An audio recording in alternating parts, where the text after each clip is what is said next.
au cœur de l'histoire. Retour aux origines.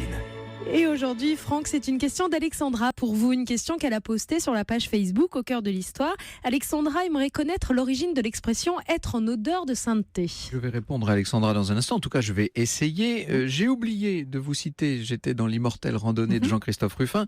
J'ai oublié de vous dire que si vous voulez de belles images et une approche plus générale du phénomène des pèlerinages, il y a ce beau livre paru chez Artaud qui s'appelle « L'esprit du chemin » sur Compostelle, donc, mais aussi Rome et Jérusalem. Le pèlerinage à Jérusalem ayant pris d'ailleurs au fil des siècles, et notamment au XVIIe et XVIIIe siècle, une toute autre signification, nettement plus culturelle, on va dire peut-être un peu moins, c'est moins une expérience personnelle. Alors, pourquoi en odeur de sainteté, nous demande Alexandra. Décidément, on est dans une émission très spirituelle cet après-midi. Vous savez qu'autrefois, l'odeur, quand je dis autrefois, au XVIe, XVIIe siècle, c'était considéré très largement au sens figuré. Il n'y avait pas la dimension olfactive obligatoire et immédiate que nous avons nous aujourd'hui. Être en mauvaise odeur avec quelqu'un, ça voulait dire ne pas bien s'entendre, par exemple, ou au contraire, on pouvait dire qu'on était en bonne odeur. Donc, d'où vient cette expression en odeur de sainteté ?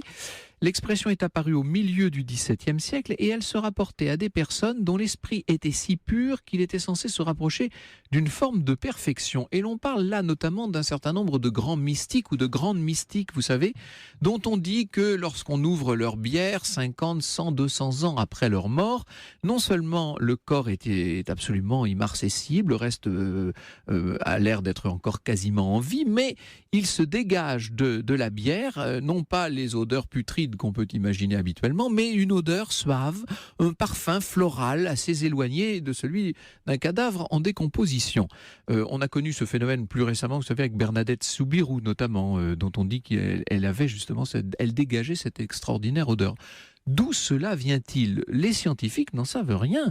Ils n'ont pas trouvé d'explication précise à ce phénomène. Alors on a essayé de parler de la bière elle-même, de l'air ambiant, etc. Mais enfin dans la pratique, c'est pas ce qui explique quand même qu'un cadavre de 2 siècles puisse dégager des vapeurs suaves. Eh bien, c'est de là que vient l'expression être en odeur de sainteté. Vous voyez qu'on a rapproché une ancienne expression française et puis un phénomène resté aujourd'hui encore tout à fait mystérieux.